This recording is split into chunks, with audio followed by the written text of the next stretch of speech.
तो भी हम लोग जस्ट स्क्वायर मैट्रिक्स के 5 प्रॉपर्टीज देखे थे। ट्रेस ऑफ द मैट्रिक्स सबसे लास्ट टॉपिक देखा था, है ना। तो उसी कुछ प्रॉपर्टीज हैं। वैसे मोस्टली प्रॉपर्टीज तो भी एक भी समझ में नहीं आने वाला कि जो भी चीजें यहाँ पे ये आया कैसे ना, कोई भी एक स्केलर क्वांटिटी से हम मल्टीप्लाई करेंगे एक मैट्रिक्स में और उसके बाद उसका ट्रेस लें, या उसके ट्रेस लेने के बाद स्केलर से मल्टीप्लाई करें, दोनों तरफ से वैल्यू सेम आता है। वैसे अभी मल्टीप्लिकेशन ऑफ मैट्रिसेस हम लोग देखे ही नहीं है, तो ये पार्ट को समझना थोड़ा मुश्किल होगा। तो ये टॉपिक, ये वाला पार्ट, ये वाला पार्ट और ये वाला पार्ट फिलहाल तो बस ऐसे ही समझ जाते हैं। इसका प्रूफ जैसे हम आएंगे ना, एडिशन ऑफ मैट्रिसेस या सब्ट्रैक्शन ऑफ मैट्रिसेस, तो वहां पे हम ये वाली बात को प्रूफ देख लेंगे, इसका देख लेंगे। ये दोनों बातों का अभी दिख जाएगा यहीं पे ना, कि trace of a null matrix. और इनफैक्ट नल मैट्रिक्स आपको पता है, कोई भी नल मैट्रिक्स अगर मैं लूंगा यहाँ 0 0 0 0, तो यहाँ पे जो भी डायगोनल एलिमेंट होंगे उनका सम तो 0 ही आने वाला है। इसलिए स्क्वायर मैट्रिक्स का ट्रेस, नल मैट्रिक्स का जो ट्रेस होगा वो 0 होगा। लेकिन यहाँ पे मैंने एक आइडेंटिटी मैट्रिक्स लिखा है ना, IN, तो थोड़ा सा आइडेंटिटी मैट्रिक्स जब यहाँ पे जान जाएंगे हम लोग, उसके बाद इस वाले पॉइंट को देखेंगे। पहले इन दोनों को जरा रिकॉल कर लेते हैं, इन तीनों को, कि दो मैट्रिक्स को जोड़ें या घटाएं, उसके बाद उसका ट्रेस लें, या दोनों का ट्रेस लेके जोड़े घटाएं, आंसर सेम ही आता है। कहता है एक मैट्रिक्स को A इंटू बी करो, ठीक है, मल्टीप्लिकेशन पॉसिबल हो तो, है ना, क्योंकि मैट्रिक्स का मल्टीप्लिकेशन भी पढ़ी नहीं, फिर बस इतना बता रहा हूं मैं। मैट्रिक्स को मल्टीप्लाई करें, A इंटू बी करें या B इंटू A करें, दोनों तरफ से ट्रेस सेम ही आता है। और तीसरा, ट्रेस कोई मैट्रिक्स है A का और उसका ट्रांसपोज का ट्रेस लें, तो दोनों तरफ से सेम आता है। ट्रांसपोज वर्ड अभी आपने सीखा ही नहीं है, बस मैं बिल्कुल बोल रहा हूँ कि इसमें जो जो प्रॉपर्टीज है बहुत सारी तो आपको क्लियर नहीं होंगी, कि उसका प्रूफ या कहते किसको ये पता नहीं, बस एक जगह सारी प्रॉपर्टीज लिखाना था, इसलिए मैंने यहाँ पे आपको लिखा दिया। अभी सवाल में भी हम लोग देख लेंगे, वैसे आप इस वाली बात को ध्यान रखें, और अगला आगे वाली बात अभी समझ में आ जाएगी जब हम लोग आइडेंटिटी मैट्रिक्स पढ़ लेंगे। मैंने बोला था एक और पॉइंट, डिटर्मिनेंट, है ना। स्क्वायर मैट्रिक्स का ही हम लोग सिर्फ डिटर्मिनेंट वैल्यू निकाल सकते हैं। तो किसी भी स्क्वायर मैट्रिक्स की वैल्यू को हम लोग उसका डिटर्मिनेंट कहते हैं, जिसको हम लोग, है ना, ऐसे मॉड के सिंबल की तरह बनता है ना, ये मॉडुलस, है ना, तो इसको भी हम लोग डिटर्मिनेंट कहते हैं। इसलिए आपको जब भी ऐसा दो डंडा लिखा हुआ हो, तो कल को बोलेगा ये डंडा क्या रिप्रेजेंट कर रहा है, क्या ये मॉडुलस रिप्रेजेंट कर रहा है, या modulus of the complex number represent कर रहा है, क्या ये डिटर्मिनेंट वैल्यू रिप्रेजेंट कर रहा है, तो बिल्कुल वो बताएगा कि क्या रिप्रेजेंट कर रहा है। इसको ऐसे या ऐसे दो तरह से लिख सकते हैं समझने के लिए, क्योंकि पूरा 3-4 लेक्चर तो हम लोग डिटर्मिनेंट पढ़ेंगे, तो बस हल्का सा व्यू के लिए से स्क्वायर मैट्रिक्स का ही हम लोग डिटर्मिनेंट वैल्यू निकाल सकते हैं। मान लो 2x2 का, है ना, 2 ऑर्डर का एक स्क्वायर मैट्रिक्स है, इसका मुझे डिटर्मिनेंट वैल्यू चाहिए, तो उसको हम लोग ऐसे लिखेंगे। बस ये जो डंडा है ना, इस तरह से डंडा रिप्लेस हो जाएगा दो मॉडुलस वाले डंडे से ना, इस तरह से। तो अब इसका वैल्यू जो होता है, इसका पूरा डिफिनेशन है, कहता है इन दोनों को मल्टीप्लाई कर देंगे, इन दोनों को मल्टीप्लाई कर दिया, और इन दोनों को मल्टीप्लाई करेंगे, इन दोनों को माइनस कर देंगे, तो ये इसका डिटर्मिनेंट वैल्यू होगा। ये पूरा डिफिनेशन है, इसके बारे में बहुत अच्छे से पढ़ेंगे डिटर्मिनेंट के अंदर। फिलहाल अगला 7th मैट्रिक्स पे जाते हैं, जिसको हम लोग सिंगलटन मैट्रिक्स कहते हैं। तो कैसा मैट्रिक्स जहां पे नंबर ऑफ रो और नंबर ऑफ कॉलम दोनों बराबर हो जाए। नंबर ऑफ रो और नंबर ऑफ कॉलम दोनों बराबर हो तो स्क्वायर मैट्रिक्स होगा ही होगा, यानी बिल्कुल ये स्क्वायर मैट्रिक्स का ही एग्जांपल है। इनफैक्ट अभी जितने भी हम लोग आने वाले हैं वो सब स्क्वायर मैट्रिक्स की एग्जांपल आप बोल सकते हो। टाइप्स ऑफ स्क्वायर मैट्रिक्स जितने भी अभी हम लोग पढ़ेंगे सभी स्क्वायर मैट्रिक्स के ही बाल बच्चे हैं, ठीक है। जैसे सिंगलटन मैट्रिक्स, तो बता दिया, जहां पे नंबर ऑफ रोज और नंबर ऑफ कॉलम दोनों बराबर हो जाएंगे 1 के, तो दोनों जब बराबर हो गए और 1 ही होना चाहिए, एक ही कंडीशन। जैसे एग्जांपल के तौर पे अगर मैं कल को बोल दूं सिर्फ 5, तो आपको पता है 1 क्रॉस 1 का एक रो एक ही कॉलम है, तो ये सिर्फ एक स्क्वायर मैट्रिक्स है, तो इसको हम सिंगलटन भी बोल सकते हैं। एक ही एलिमेंट कंसिस्ट कर रहा, सिंपल ही समझिए, सिंगलटन नंबर ऑफ एलिमेंट से निकल के आया ना, एक ही इसमें एलिमेंट है या एंट्रीज है। दूसरा, डायगोनल मैट्रिक्स, एक ऐसा मैट्रिक्स जो कि स्क्वायर होना जरूरी है, और उसके नॉन या ऑफ डायगोनल एलिमेंट, नॉन कहो या ऑफ डायगोनल। डायगोनल एलिमेंट तो ये वाले थे ना, प्रिंसिपल डायगोनल या डायगोनल एलिमेंट, इसके अलावा जितने भी एलिमेंट होते हैं उन सबको ऑफ डायगोनल एलिमेंट कहते हैं। तो कहता है एग्जांपल, यहाँ नहीं यहाँ पे लिख लेते, जैसे एग्जांपल के तौर पे कल को मैंने ऐसे लिख दिया 1 2 3, यहाँ 0 यहाँ 0 यहाँ 0 यहाँ 0 यहाँ 0 यहाँ 0। कहता है कि जितने भी ऑफ डायगोनल एलिमेंट्स होंगे वो सब के सब 0 होंगे। तो ये हमारा तो मेन डायगोनल एलिमेंट है ना, तो इसके अलावा जो भी एलिमेंट होते हैं इन सबको हम लोग ऑफ डायगोनल एलिमेंट कहते हैं ना। तो ये जो ऑफ डायगोनल एलिमेंट होंगे वो सब 0 होंगे। तो कंडीशन को पढ़ेंगे कि स्क्वायर मैट्रिक्स जिसमें सारे के सारे नॉन डायगोनल या ऑफ डायगोनल एलिमेंट 0 हो, मतलब aij is equal to 0 for all I is not equal to j। I is equal to j तो हमारे डायगोनल में होता है, ठीक है। I is equal to j जहां पे नहीं है वहां पे जितने भी एलिमेंट्स हैं, यानी ऑफ डायगोनल में जितने भी एलिमेंट्स हैं वो 0 होंगे। तो सर बात आई, क्या डायगोनल एलिमेंट 0 हो सकता है? बोला बिल्कुल हो सकता है। आप कल को ऐसे ले लीजिए, एक 4x4 के एग्जाम्पल ले लेते हैं। 1 यहाँ 0 ले लिया, 0 0 0 0 0 3 0 0 0 5 ऐसे करके ले लिया। तो कह रहे हाँ बिल्कुल मेन डायगोनल में भी 0 आ सकते हैं, लेकिन सारे के सारे 0 नहीं आने चाहिए। अगर सारे के सारे 0 आ जाएंगे तो आपको पता है कि वो फिर वो नल मैट्रिक्स हो जाएगा। ठीक है, तो स्क्वायर मैट्रिक्स होना है और साथ ही साथ जितने भी ऑफ डायगोनल एलिमेंट है सबको 0 होना चाहिए। मेन डायगोनल में आ सकता है 0, ऐसा नहीं, इसलिए मैंने नोट लिखा हुआ its diagonal element can be 0 but not all element, सारे के सारे नहीं होना चाहिए। और दूसरा, इसको हम लोग रिप्रेजेंट करते हैं डायग करके, डायग D1 D2 D3 D4 यानी सारे के सारे एलिमेंट है। आईआईटीज में कितने बार इस तरह से आया हुआ है। तो जैसे इसको अगर मैं इस मैट्रिक्स को ये ए लिखा हुआ मैट्रिक्स, तो इसको हम लोग डायग, इसके अंदर के जो डायगोनल एलिमेंट है तो 1 2 3 ऐसे करके भी लिख सकते हैं। तो this is equivalent to this, यानी बाकी एलिमेंट लिखने की जरूरत ही नहीं, आपको पता है कि बाकी के एलिमेंट सब 0 होने वाले हैं। सेम यहां पे भी इसको हम लोग लिख सकते हैं डायग, है ना, डायग 0 0 3 5। तो इसका हम लोग एलिमेंट यानी इसको शॉर्ट रिप्रेजेंटेशन, अगर ये मैट्रिक्स बी है तो इसको हम लोग ऐसे भी लिख सकते हैं।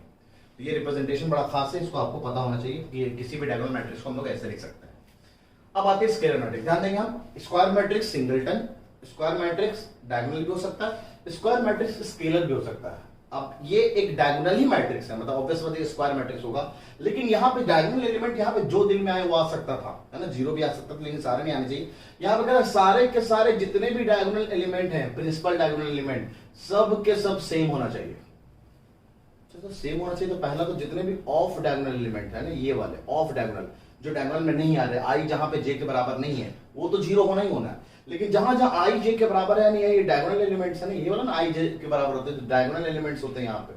तो ये जो डायगोनल एलिमेंट्स हैं वो आपका ना के बराबर होना चाहिए। के मतलब कोई कांस्टेंट मान लेते हैं ना, कोई कांस्टेंट मतलब सेम वैल्यू होना चाहिए। एग्जांपल के तौर पे मान लीजिए मैंने ऐसे लिख दिया, एक दिखाई देता हूँ, जैसे के 0 0 के, एक 3/3 ऑर्डर 3 का, है ना, एक अगर हम स्केलर मैट्रिक्स बनाते हैं तो देख लीजिए सारे के सारे डायगोनल एलिमेंट सेम होने चाहिए।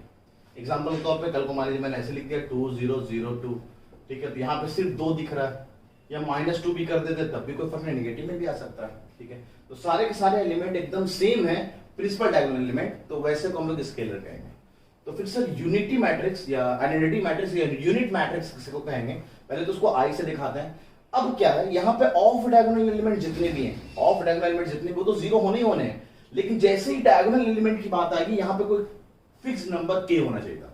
अब वो फिक्स नंबर को भी आप 1 बना दो, सिर्फ के के अलावा भी 1, यानी ऐसा समझ लो यहाँ पे जो के है वो 1 के बराबर है, तो ऐसे केस में हम इस मैट्रिक्स को यूनिट मैट्रिक्स कहते हैं। एग्जाम्पल के तौर पे अगर कल को मैं मान लीजिए ऐसे बना दूं 1 0 0 1, है ना, ऑब्वियसली 2/2 का है, तो इसको हम I2 बोल सकते हैं, क्योंकि अगर आगे के स्टेटमेंट देखें आप, कहता है कि identity matrix of order n is denoted as IN, n order का, दिस इज 2/2 का ऑर्डर का है ना, सारे ऑफ डायगोनल 0 दिख रहे हैं, मेन डायगोनल जो है वो 1 और 1 है, तो दिस इज I2। कल को अगर मुझे I3 बनाना होता तो मुझे 1 0 0 0 1 0 0 0 1 हम ऐसे कैलकुलेट कर लेते हैं, तो ये जो लिखा है दैट इज 3/3, तो दिस इज I3।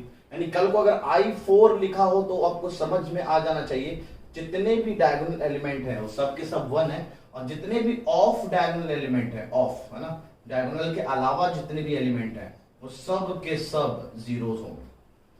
अब इसमें बहुत खास बात आता है जो कि आपको डीपीपी जो प्रोवाइड किया जाएगा, आज पहला डीपीपी आपको प्रोवाइड किया जाएगा ताकि घर पे आप प्रैक्टिस करें, तो वहां पे आपको दिखेगा कुछ सवाल कि कितने 0s हो सकते हैं। मान लीजिए 10 ऑर्डर का एक आइडेंटिटी मैट्रिक्स है, उसमें कितने 0s आएंगे, इस तरह के सवाल हम लोग देखेंगे। हम लोग ना बहुत सारी चीजें हम लोग डीपीपी के अंदर सीखेंगे, कुछ सर्टेन नोट है जो मैंने यहाँ पे स्किप किया, वो नोट हम लोग डीपीपी के अंदर सीखेंगे। पहले एक बार आप प्रैक्टिस कर लो ना, मतलब 10th 11th लेवल के वो सवाल हैं, अगर आप थोड़ा सा दिमाग चलाएं और ये सब चीजों को सीखें में तो बड़े आराम से कर पाते हैं। अच्छा, एक और क्लासिफिकेशन है मैट्रिक्स का, ये भी स्क्वायर मैट्रिक्स का ही टाइप है, जिसको हम लोग ट्रायंगुलर मैट्रिक्स कहते हैं ना। कैसा, ये ट्रायंगुलर कैसा होगा सर, तो कहते हैं स्क्वायर मैट्रिक्स को भी हम ट्रायंगुलर को भी 2 पार्ट में बांटे हैं, एक को कहते हैं अपर ट्रायंगुलर मैट्रिक्स, दूसरों को कहते हैं लोअर ट्रायंगुलर मैट्रिक्स। तो अपर ट्रायंगुलर मैट्रिक्स जहां पे जितने भी डायगोनल एलिमेंट्स हैं, डायगोनल तो देखिए मैं फिर से पहले बोल रहा हूं, डायगोनल बोला जा रहा है तो अंडरस्टूड है, समझ लेना मेन डायगोनल की बात हो रही है, और कोई डायगोनल नहीं है, प्रिंसिपल डायगोनल, मेन डायगोनल या लीडिंग डायगोनल के बारे में बात कर रहा है। तो डायगोनल एलिमेंट के नीचे जितने भी एलिमेंट है, जैसे ये हमारा हो गया डायगोनल एलिमेंट, ये हमारा डायगोनल एलिमेंट है। अब डायगोनल एलिमेंट के नीचे जितने भी हैं, ये सब देखिए आपका जीरो है, डायगोनल एलिमेंट के नीचे जितने भी है। अब ये एक ट्रायंगल के फॉर्म में दिखता है ना, इसलिए इसको हम लोग ट्रायंगुलर मैट्रिक्स कहते हैं। तो इसको हम लोग अपर ट्रायंगुलर मैट्रिक्स कहते हैं, जहां पे जितने भी एलिमेंट जो डायगोनल के नीचे हैं वो जीरो के बराबर होना चाहिए। अच्छा, जहां पे डायगोनल का एलिमेंट नीचे आ रहा है, यहाँ पे देखिएगा आप जरा, ये है 1, ये है 2, ये है 3, है ना, row number 1, row number 2, row number 3, ये है कॉलम नंबर 1, ये है कॉलम नंबर 2, ये है कॉलम नंबर 3। तो इसका नाम क्या बनेगा, रो 2, है ना, रो 2 कॉलम 1। तो देखिए यहाँ पे जो आई है वो जे के बराबर, जे से बड़ा है। तो जहां जहां आई जे से, इसको हम लोग कहेंगे A31, आई 3 जे की वैल्यू 1। तो जहां भी आई जे से बड़ा होगा वो एलिमेंट जीरो होगा। ये मेन कहने का मतलब, या अगर आप डिफिनेशन पे जाओ तो हर वो एलिमेंट जो डायगोनल के नीचे आ रहा है और वो जीरो होगा, तो हम सारे के सारे एलिमेंट, तो उसको हम लोग अपर ट्रायंगुलर मैट्रिक्स कहते हैं। सिमिलरली लोअर ट्रायंगुलर, ठीक है, लोअर ट्रायंगुलर मतलब देखिए ट्रायंगल आप ये ना समझे कि ये नीचे वाला ट्रायंगल के बारे में बात करी जा रही है। बेसिकली ट्रायंगल जो है वो ये ट्रायंगल फॉर्म होता है, अपर ट्रायंगल यानी ऊपर एक ट्रायंगल यानी मेन डायगोनल को कंसीडर करते हुए ये ट्रायंगल के बारे में मेन बोल रहे होते हैं। सिमिलरली लोअर ट्रायंगल मतलब यहाँ नीचे ट्रायंगल बन रहा है, देखिए आप, ये लोअर ट्रायंगल है ना, लोअर ट्रायंगल, और लोअर ट्रायंगल के ऊपर जितने भी एलिमेंट है यानी यहाँ पे क्या होगा, आई जो होगा वो जे से छोटा होगा। जैसे इसका एलिमेंट अगर हम लिखें रो 1 कॉलम 3, तो दिस इज A31, देख लीजिए आप, this is row number 1 column number 3, तो A13। तो यहाँ पे आई जो है वो 1 है और जे जो है वो 3 है।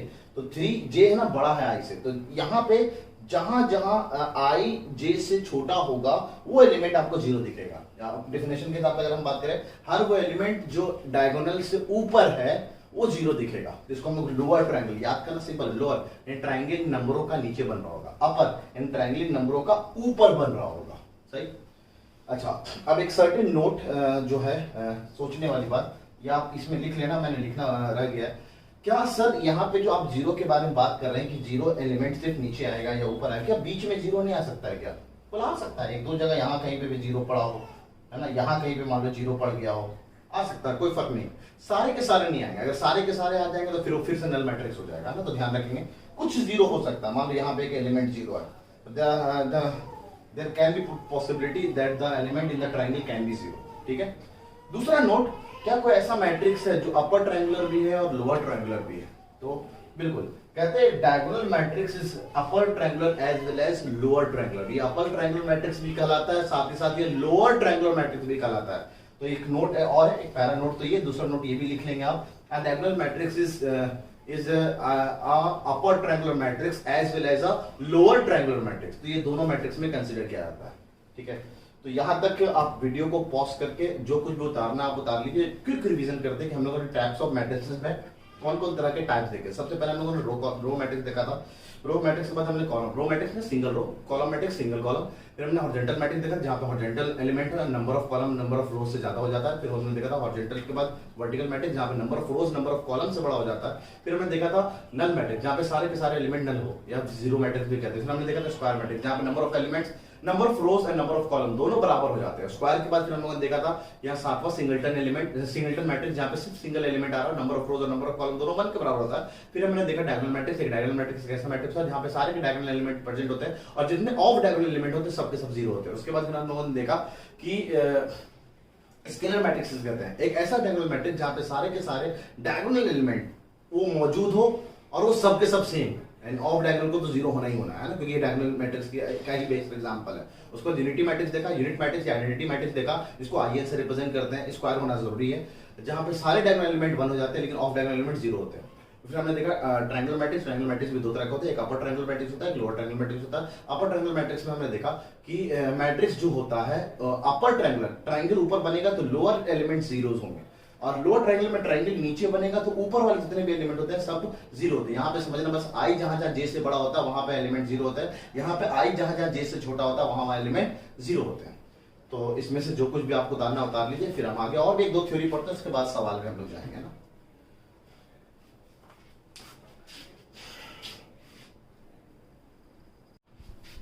तो टाइप्स ऑफ मैट्रिसेस को पढ़ लेने के बाद दो और स्पेशल टाइप के मैट्रिसेस होते हैं जिसको हम लोग कंपैरेबल मैट्रिक्स या इक्वली आइडेंटिकल मैट्रिक्स कह सकते हैं। तो जरा जल्दी से देखते हैं ना, कंपैरेबल या कंफॉर्मेबल मैट्रिक्स किसे कहते हैं। तो तो दो मैट्रिक्स को हम लोग कंपेरेबल कर सकते हैं अगर उनके ऑर्डर सेम हो। कंडीशन याद रखेंगे, उनके ऑर्डर सेम होने चाहिए। इस एग्जांपल के तौर पे अगर एक मैट्रिक्स दे रखा है ए, जिसको हमने m क्रॉस n या m बाई n का ऑर्डर है, दूसरा मैट्रिक्स भी है b, देखिए आप ध्यान देंगे तो इसके एलिमेंट्स को एंट्रीज को ए आई जे से दिखाया गया है, इसके एंट्रीज को बी आई जे से दिखाया गया। बस ये सिंबल याद रखेंगे आप, ठीक है। अब दिख रहा है आपको ये दोनों के जो ऑर्डर है वो सेम है, तो ऑर्डर अगर सेम है तो ऐसे मैट्रिक्स को हम कह सकते हैं दे आर कंपेरेबल मैट्रिक्स, है ना। तो अब बात आती है कि एग्जाम्पल भी देख लिया, जैसे एग्जाम्पल के तौर पे कल को मान लीजिए 1 2 3 4 5 6 एक मैट्रिक्स मैंने ए ये बोल दिया, इसका ऑर्डर 2/3 का है। तो एक और मैट्रिक्स अगर हमने बी ले लिया है, लेट इट बी 7 8 9 10 11 12, तो ये दोनों अपने में कंपेरेबल मैट्रिक्स होंगे क्योंकि दोनों का ऑर्डर सेम है। अगर ऑर्डर सेम नहीं होगा तो ऑब्वियसली बात आगे की जो चीजें हमें पढ़ने वाली सब चीज में इसकी जरूर पड़ती है। बात है इक्वलिटी ऑफ मैट्रिक्स। दो मैट्रिक्स को हम इक्वल कब कहेंगे, तो कंडीशन क्या आता है, दो मैट्रिक्स इक्वल या आइडेंटिकल तभी कहलाएगा जब वो कंपेरेबल हो। कंपेरेबल एनसीईआरटी में कंपेरेबल वाले कंफॉर्मेबल मैट्रिक्स के बारे में नहीं दे रखा है, बस वो ये बोलता है their order should be same और उसके बाद बोलता है their corresponding element should be same. मतलब अगर दो मैट्रिक्स अपने आप में इक्वल होंगे तो हर एलिमेंट, पहले तो ऑर्डर सेम होगा, अगर ऑर्डर सेम नहीं हुआ तो आप दो को इक्वल बोल ही नहीं सकते हैं क्योंकि नंबर ऑफ एलिमेंट बराबर आएंगे। एग्जांपल के तौर पे मान लीजिए मैंने 1 2 3 4 एक 2x2 का मैट्रिक्स लिया और मैंने इसको इक्वल कह रहा हूं कि सर ये x y z w के मान लीजिए बराबर है और दो इसका भी ऑर्डर देख लिया आप 2x2 है, तो दोनों का ऑर्डर पहले सेम होगा तभी हम कह सकते हैं कि दोनों मैट्रिक्स बराबर होगा। और एक और कंडीशन है ना, यहाँ पे एंड लगा हुआ है ना, एंड साथ ही साथ ये भी होना चाहिए कि हर करस्पॉन्डिंग एलिमेंट जो हर एंट्रीज आ रही हैं वो हर एक दूसरे से बराबर होना चाहिए। यहाँ तो बराबर में लिख देता तो ऑब्वियस बात दोनों बराबर रहता, मैंने वेरिएबल दे दिया ताकि मैं आपको ये समझा चुकूं। कल को अगर ऐसे दे रखा और आपसे पूछे बताइए एक्स वाई जेड और डब्ल्यू की वैल्यू क्या है, तो आप कंपेयर करके बता सकते हैं यहाँ एक्स लिखा है, एक्स की पोजीशन पे यहाँ 1 लिखा हुआ है तो एक्स इक्वल्स टू 1 हो जाएगा। अच्छा y की वैल्यू तो y की वैल्यू 2 हो जाएगी, z की वैल्यू 3 हो जाएगी और w की वैल्यू 4 हो जाएगी। तो बस इस छोटे से कॉन्सेप्ट से हम बड़े आराम से इक्वेशंस के सवाल है ना, इक्वेशंस के सवालों या इस तरह से हम कंपेयर करें, इस पे एक सवाल करेंगे हम लोग इक्वलिटी पे बेस्ड, ठीक है। तो बस ये आपको याद रखना, दो मैट्रिक्स को अगर हम इक्वल कहेंगे वो तभी इक्वल होगा। पहला कंडीशन उन दोनों का ऑर्डर सेम होना चाहिए, दोनों कंपैरेबल मैट्रिक्स होना चाहिए। दूसरा कंडीशन अगर वो इक्वल है तो उसके करस्पॉन्डिंग एलिमेंट पोजीशन के हिसाब से ना, यहाँ पे अगर 2,3 पे आ रहा है ना, तो यहाँ भी 2,3 पे जो भी एलिमेंट आ रहा है दोनों सेम होना चाहिए, ठीक है। तीसरा जो पार्ट है टाइप्स ऑफ मैट्रिक्स हम लोग निपट चुके हैं। कुछ ऑपरेशंस है मैट्रिसेस के, जैसे एडिशन। अगर एडिशन या सब्ट्रैक्शन करना है मैट्रिसेस का तो कैसे करेंगे, तो कहता है एडिशन या सब्ट्रैक्शन ये तभी पॉसिबल है जब तक मैट्रिक्स कंपेरेबल ना हो, क्योंकि आगे जो बात हम बोलने जा रहे हैं कि एडिशन करते कैसे हैं उसके लिए कंपेरेबल होना बिल्कुल जरूरी है। जैसे कहता है कि जब हम लोग दोनों को ऐड या सब्ट्रैक्ट कर रहे होंगे तो करस्पॉन्डिंग एलिमेंट जाके ऐड या सब्ट्रैक्ट हो जाएगा अपने आप में। मतलब एक मैट्रिक्स ए आई जे दूसरा बी आई जे, दोनों सेम ऑर्डर का ख्याल रखेंगे, ऑर्डर देखिए दोनों सेम है, तो उसके एलिमेंट जाके करस्पॉन्डिंग, अगर एडिशन हो रहा है तो ऐड हो जाएंगे, सब्ट्रैक्शन हो रहा है तो सब्ट्रैक्ट हो जाएंगे। एग्जांपल लेके देख लेते हैं। मान लीजिए कल को ऐसे लिखा होता है 5 6 7 8, ये एक मैट्रिक्स है 2x2 का, उसको मैं ऐड कर रहा हूं 1 2 3 4 के साथ। तो ये जब ऐड करेंगे तो करस्पॉन्डिंग एलिमेंट जाके करस्पॉन्डिंग एलिमेंट से ऐड होगा, लेकिन ऐड करने से पहले आप देखेंगे क्या एडिशन पॉसिबल है या नहीं है। तो एडिशन पॉसिबल होने के लिए कंडीशन है ना, तो ये कंडीशन आप ऐसा समझ सकते हैं, this is the condition for two matrices to be added. अगर ऐड करना हो या सब्ट्रैक्ट करना हो तो पहले तो आप चेक करो क्या उनका ऑर्डर सेम है या नहीं है। तो दिख रहा है दोनों का ऑर्डर सेम है सर, ये भी 2x2 का है, ये भी 2x2 का है। तो अब ऐड कैसे करेंगे, तो ऐड करने का तरीका होता है इसके करस्पॉन्डिंग एलिमेंट जाके ऐड हो जाएंगे, यानी ये वाले भाई साहब इससे ऐड हो गए तो 5 + 1 that is 6, 6 + 2 this is 8, 7 + 3 is 10, 8 + 4 is 12। तो हम लोग एडिशन ऐसे करेंगे।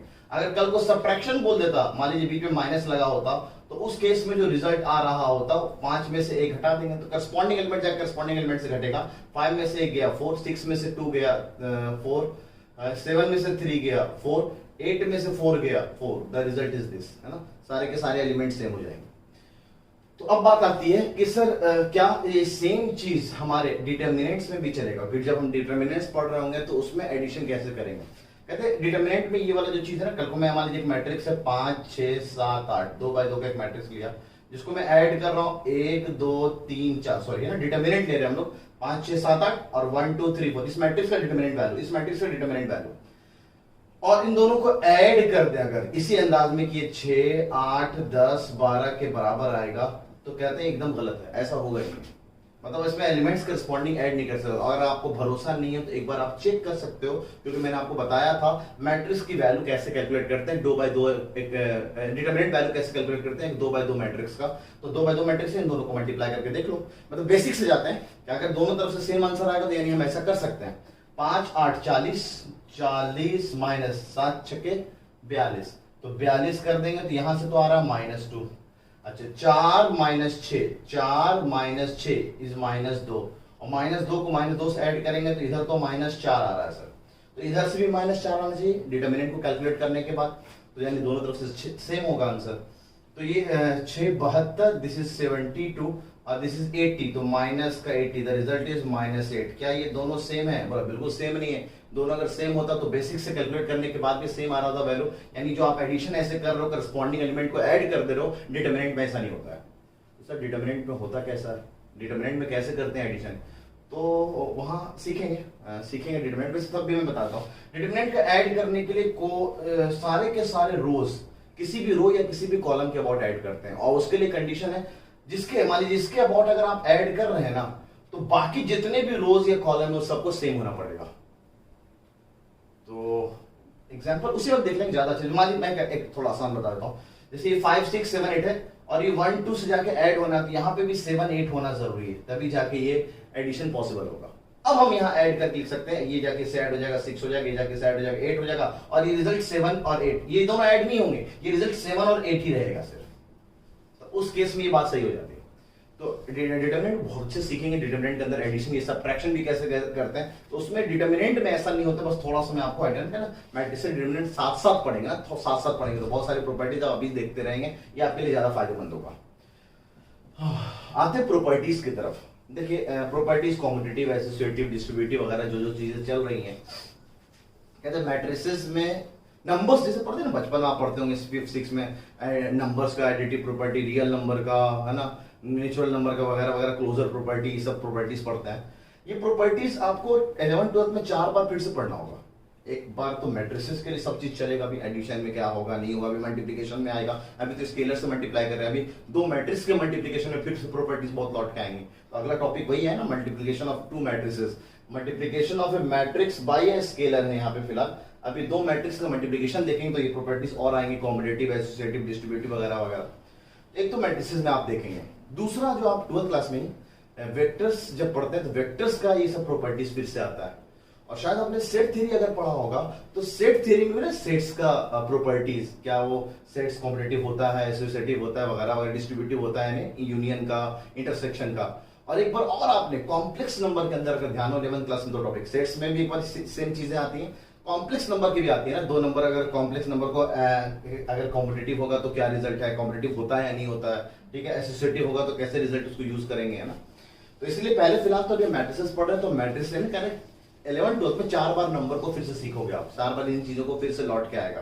तो बचपन में शायद नाम भूल जाते थे, लेकिन अब तो आपको नाम याद रखना है। कॉम्पिटिटिव प्रॉपर्टी क्या कहता है, कॉम्पिटिटिव कहता है ए को बी से ऐड करो एडिशन के केस में, या बी को ए से ऐड करो, दोनों तरफ से रिजल्ट सेम आता है। अगर आपको भरोसा नहीं है तो इन दोनों को, अभी आपने यहां से इसको ऐड किया, एक बार इधर से इसको ऐड कर लो, क्या रिजल्ट सेम आ रहा है नहीं आ रहा है, बिल्कुल सेम आएगा, यानी यहाँ पे कॉम्पिटिटिव प्रॉपर्टी होल्ड करता है। अभी देखेंगे क्या ये मल्टीप्लिकेशन में होल्ड करता है नहीं होल्ड करता है ना। अभी फिलहाल तो बस कॉम्पिटिटिव प्रॉपर्टी यहाँ पे होल्ड करता है। दूसरा एसोसिएटिव प्रॉपर्टी, आप इन दोनों 2-3 मैट्रिक्सेस है, इन दोनों को जोड़ा, फिर उसको सी एक मैट्रिक्स से जोड़ा, या बी और सी को जोड़ा, उसको फिर जाके ए से जोड़ा। आप जोड़ के देख लीजिएगा अपने से एग्जांपल लेके, बिल्कुल हमेशा सही आएगा, है ना, यानी ये प्रॉपर्टी भी यहाँ पे होल्ड करता है। तीसरा, आप याद होगा एडिशन के केस में आप एडिटिव आइडेंटिटी बोलते थे, भाई 5 में ऐसा क्या ऐड करें कि वो 0 बन जाए, तो आप बोलते थे सर नहीं सॉरी एडिटिव 5 में ऐसा क्या जोड़े कि वो 5 ही रहे, है ना, तो आप बोलते सर 0 जोड़ दो। तो सेम यहाँ पे कहता है कि कोई मैट्रिक्स ए है, उसमें ऐसा हम क्या जोड़े कि वो ए ही रहे। तो भाई बढ़िया ना, आप नल मैट्रिक्स दो तो यहाँ पे हर जगह 0 0 0 0 रख देता, 0 से जोड़ते हैं तो एज इट इज वही मैट्रिक्स मिल जाता आपको। तो ए एडेड टू नल, देखिए यहाँ पे ओ बेसिकली नल मैट्रिक्स को रिप्रेजेंट करता है, और null matrix added to A will give you A. तो हम ऐसा बोल सकते हैं null matrix is identity of every matrix. कोई भी एक मैट्रिक्स ए है, उसका नल मैट्रिक्स उसका एडिटिव आइडेंटिटी होता है ना, यानी उसकी आइडेंटिटी, उसका पहचान ना गुम हो, उसके लिए उस मैट्रिक्स में ऐसा क्या जोड़े, तो भाई नल मैट्रिक्स जोड़ दो आप, कुछ फर्क नहीं पड़ेगा उसको।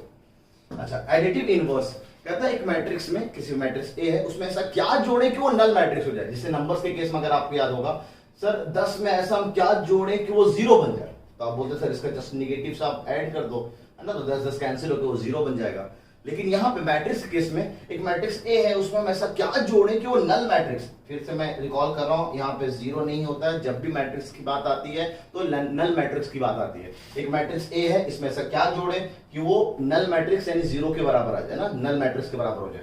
तो बस आपको सिंपल है सर, आप माइनस ए जोड़ दो उसमें, यानी minus A will be the additive inverse. Additive inverse बोलते हैं। एक एग्जांपल चाहो तो लगे हाथ ले ही लेते हैं। जैसे इस मैट्रिक्स का हमें अगर एडिटिव इनवर्स चाहिए तो कहता है इसमें ऐसा क्या जोड़े, तो कह रहा है सब आइडेंटिटी को ना, सब एलिमेंट को नेगेटिव बना दो। ये बात हम लोग देखेंगे। माइनस ए का मतलब क्या होता है, निगेटिव ऑफ ए मैट्रिक्स का क्या मतलब होता है, निगेटिव ऑफ ए मैट्रिक्स का मतलब होता है हर एलिमेंट को आप निगेटिव कर दो। यानी अगर माइनस बी के बारे में अगर हम बात करते हैं तो ये -7, -8, -9, -10, -11, -12 हो जाता। अब इन दोनों को अगर जोड़ो आप, 7 जाके -7 से ऐड होगा तो इसके तरह रिजल्ट 0, तो सारे के सारे एलिमेंट 0 हो जाएंगे। तो उस केस में द रिजल्ट विल बी 0 0 0 0 0 0, है ना, एंड सो ऑन। तो इस तरह से एडिटिव इनवर्स किसी भी मैट्रिक्स का उसका जस्ट एक निगेटिव ले लो, वो उसका एडिटिव इनवर्स हो जाएगा। पांचवा रूल, कैंसिलेशन लॉ। क्या यहाँ पे हम टर्म्स मैट्रिसेस को कैंसिल कर सकते हैं? एडिशन में मान ली दो मैट्रिक्स है, ए और बी को ऐड किया और बी और सी को ऐड किया, इधर भी बी है इधर भी बी है, क्या हम बी और बी को काट सकते हैं? मतलब बिल्कुल सर, आप बी और बी को काट दो, अभी भी ए सी के बराबर रहेगा। मतलब इन दोनों को जोड़ने के बाद जो रिजल्ट आ रहा है, इन दोनों को जोड़ने के बाद जो रिजल्ट आ रहा है, दोनों सेम है, और अगर काट दो तब भी रिजल्ट देखोगे तो सेम ही आएगा, यानी कोई डिफरेंट नहीं आने वाला है। ऐसे केस में हम कैंसिल कर सकते हैं, बी और बी को हम कैंसिल कर सकते हैं। कैंसिलेशन लॉ यहाँ पे होल्ड करेगा, मल्टीप्लिकेशन में देखेंगे होल्ड करेगा या नहीं होल्ड करेगा। ठीक है। छठा, मैंने बोला था ट्रेस की बहुत सारी प्रॉपर्टीज आपको उस वक्त समझ में नहीं आएगी ना, क्योंकि आपको रूल्स या एडिशन में क्या चीजें चलती हैं ये आपको पता नहीं है। अब आपको पता है तो चार जो प्रॉपर्टीज छोड़े थे हम लोग ट्रेस के लिए, वो प्रॉपर्टीज हम यहाँ पे देखते हैं। जैसे एग्जांपल के तौर पे ना, एक मैं क्या कहना चाह रहा है, कहना ही चाह रहा है, दो मैट्रिक्स को हम जोड़े या घटाएं फिर ट्रेस लें। ट्रेस ना, addition of all the diagonal elements, main diagonal elements, या दोनों मैट्रिक्स का ट्रेस को हम निकाल लें फिर जोड़े घटाएं, दोनों तरफ से रिजल्ट सेम ही आता है। एग्जांपल के तौर पे मान लीजिए मैंने लिखा 5 6 7 8, एक मैट्रिक्स लिया और दूसरा मैट्रिक्स ले लिया मैंने 1 2 3 4, ऐसा दो मैट्रिक्स है ए और बी। इन दोनों को जोड़कर हम ट्रेस निकालें, इन दोनों को जोड़े फिर ट्रेस निकालें, है ना। और दूसरा, इनका अलग अलग ट्रेस निकाल के जोड़े, दोनों तरफ से रिजल्ट सेम आएगा। चेक कर लेते हैं, इन दोनों को जोड़ रहे हैं, 5 1 ऑलरेडी मेरे ख्याल से जोड़ रखे हैं ना हम लोग, 1 ये रहा हमारे पास, 5 5 6 1 2 एकदम सेम चीज है, तो ये हम लोग लिख सकते हैं इसको, दिस इज 6 8 10 एंड 12, ये हमारा। अब इसका ट्रेस चाहिए, तो इसका ट्रेस हो गया, इन दोनों को ऐड कर लेंगे डायगोनल एलिमेंट को, तो इधर से ट्रेस आ रहा है सर 18। ठीक है। अब जरा इनका इंडिविजुअल ट्रेस निकालते हैं। 5 + 8, 5 + 8 इज 13 और 1 + 4 इज 5, और ऐड करना जो ऐड कर दिया तो रिजल्ट 13 + 5, यहां से भी रिजल्ट आ रहा है 18। सेम आप सब्ट्रैक्शन के लिए भी चेक कर सकते हैं। सब्ट्रैक्शन में भी आप दोनों को सब्ट्रैक्ट करोगे तो एलिमेंट जो भी निकलेगा उसका ट्रेस निकालो आप, जो भी मैट्रिक्स जनरेट होगा, और दोनों का सेपरेट ट्रेस निकाल के फिर आप उसका सब्ट्रैक्शन करो, दोनों तरफ से रिजल्ट सेम ही आएगा। ठीक है। तो ये छठा प्रॉपर्टी था ट्रेस वाला, इसलिए मैंने इसको इंपॉर्टेंट अंडर डबल में कर रखा है, ताकि वो ट्रेस हम लोग पहली प्रॉपर्टी देख चुके हैं, यहाँ पे हम लोग इसको समझने के लिए फिर से उतार लिए हैं। अच्छा, मल्टीप्लिकेशन देखते हैं। मैट्रिक्स का मैट्रिक्स के साथ नहीं है, ध्यान रखेंगे आप, एक स्केलर, एक कांस्टेंट नंबर से हम अगर किसी मैट्रिक्स को मल्टीप्लाई करेंगे तो क्या होगा। कहता है कि हम किसी भी कांस्टेंट नंबर, एक नॉन जीरो स्केलर के, मान लीजिए नंबर को हम लोग के बोल देते हैं, अगर के से नॉन जीरो वर्ड जरूरी है, क्योंकि अगर आप जीरो से मल्टीप्लाई कर देंगे तो सब टर्म जीरो हो जाएगा। तो अगर हम के से मल्टीप्लाई करेंगे then its every element is multiplied by k, कहते हैं हर का सारे के सारे एलिमेंट के से मल्टीप्लाई हो जाएंगे। अच्छा सर, मतलब अगर एक मैट्रिक्स ए है जो A I J M into N, M into N, M by N का एक मैट्रिक्स है, तो अगर हम उसको के से मल्टीप्लाई कर दे तो हर एलिमेंट के टाइम्स हो जाएगा। देखिए हर एलिमेंट को के टाइम्स है। एग्जांपल से समझते ज्यादा अच्छा रहेगा। मान लीजिए 1 2 3 4 5 6, ठीक है, इस तरह से, या फिर ज्यादा अच्छा लगता है ना 1 2 3 4, या फिर जो मैट्रिक्स चल रहा है उसमें, क्योंकि मेरे को एक प्रॉपर्टी भी यहाँ पे एक्सप्लेन करनी है, तो वही एग्जांपल लेता हूँ जो चलता आ रहा है ना, 5 6 7 8। ये एक मैट्रिक्स है जिसको मैंने ए कहा, और मान लीजिए मैंने इसको कहा 3 टाइम्स ए क्या होगा, तो 3 टाइम्स ए मतलब हर एलिमेंट को हम 3 से मल्टीप्लाई कर देंगे, हर एलिमेंट। तो ये 3 यानी 15, ये 18, ये 21 और ये 24, यानी 3a इसके बराबर हो जाएगा।